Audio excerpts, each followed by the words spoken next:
Dieu notre Père, nous te remercions de nous avoir réunis en ta présence pour nous révéler ton amour et nous faire connaître ta volonté.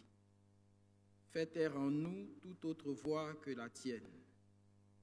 Et de peur que nous ne trouvions notre condamnation dans ta parole, entendue sans être reçue, connue sans être aimée, écoutée sans être mise en pratique, ouvre par ton Saint-Esprit nos esprits et nos cœurs à ta vérité, au nom de Jésus-Christ, ton Fils, notre Seigneur.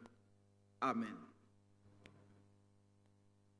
Nous trouvons notre première lecture de ce jour dans l'Ancien Testament, dans la prophétie d'Ésaïe, en son chapitre 55,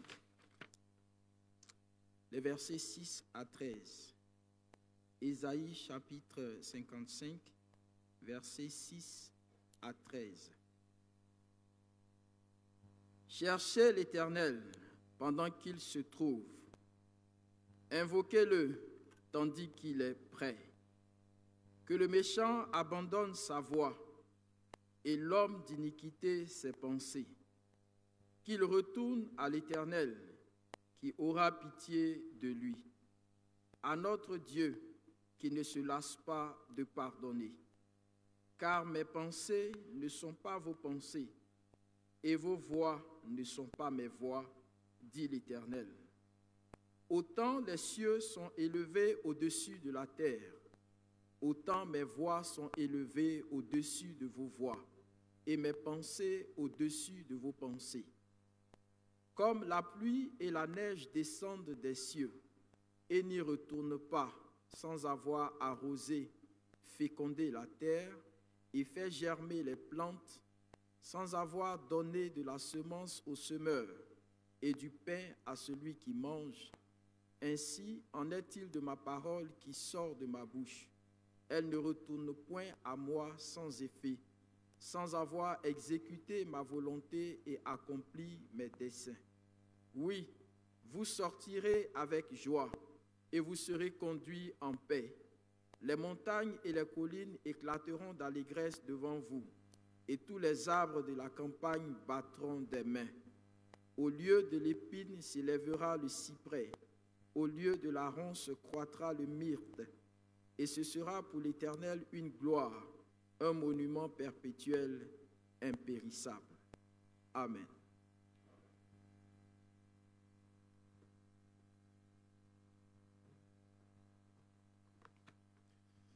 Nous trouvons notre deuxième texte dans le Nouveau Testament, dans l'Épître aux Hébreux.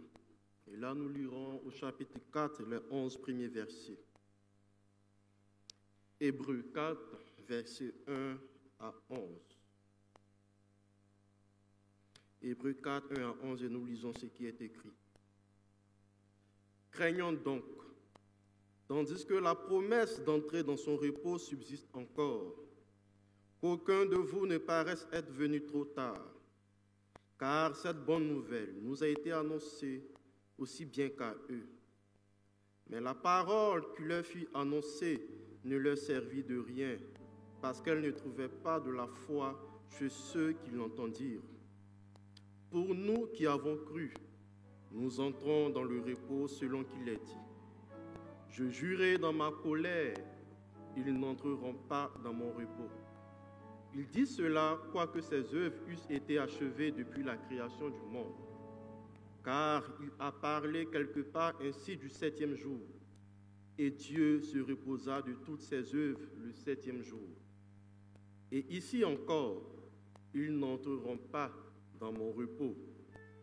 Or, puisqu'il est réservé à quelques-uns d'y entrer, et que ceux à qui d'abord la promesse a été faite n'y sont pas entrés à cause de leur désobéissance, Dieu fixe de nouveau un jour, aujourd'hui, en disant dans David si longtemps après, comme il est dit plus haut, aujourd'hui, si vous entendez sa voix, n'endurcissez pas vos cœurs. Car si Josué leur eût donné le repos, il ne parlerait pas après cela d'un autre jour.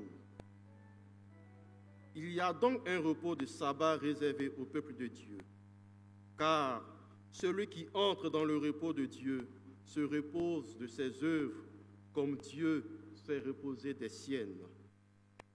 Efforçons-nous donc d'entrer dans ce repos, afin que personne ne tombe en donnant le même exemple de désobéissance. Amen.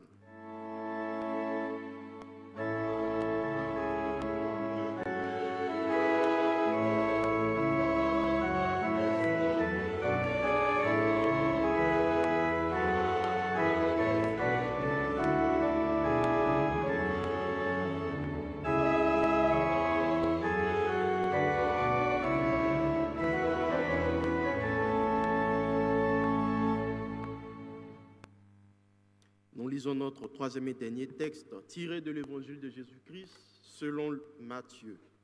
Le chapitre 11, nous lirons du verset 28 au verset 30. Matthieu chapitre 11, verset 28 à 30. Matthieu chapitre 11, 28 à 30.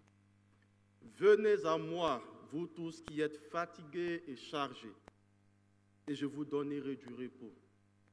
Prenez mon joug sur vous et recevez mes instructions, car je suis doux et humble de cœur, et vous trouverez du repos pour vos âmes, car mon joug est doux et mon fardeau est léger. Parole du Seigneur.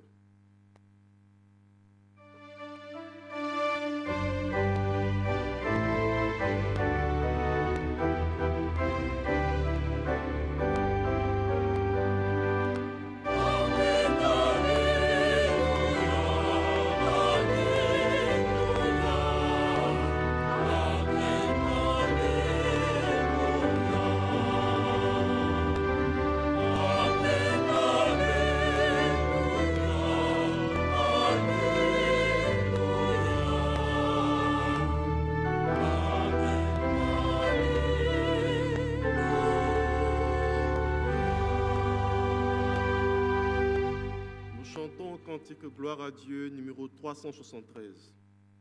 Thank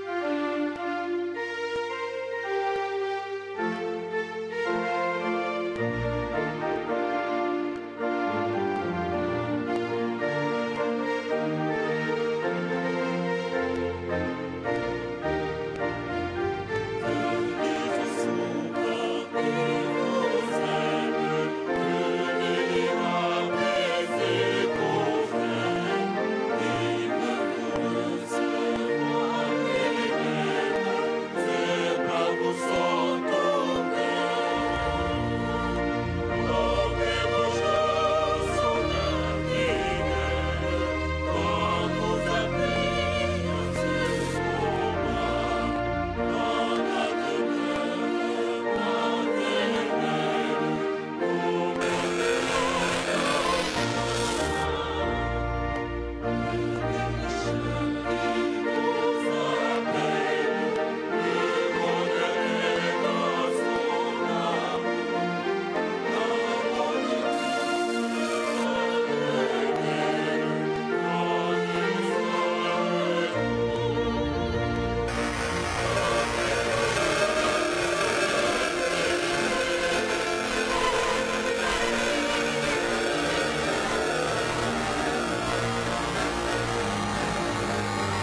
et t'as plu de nous rassembler en ce jour dans ton sanctuaire, c'est parce que tu as une parole pour chacun d'entre nous.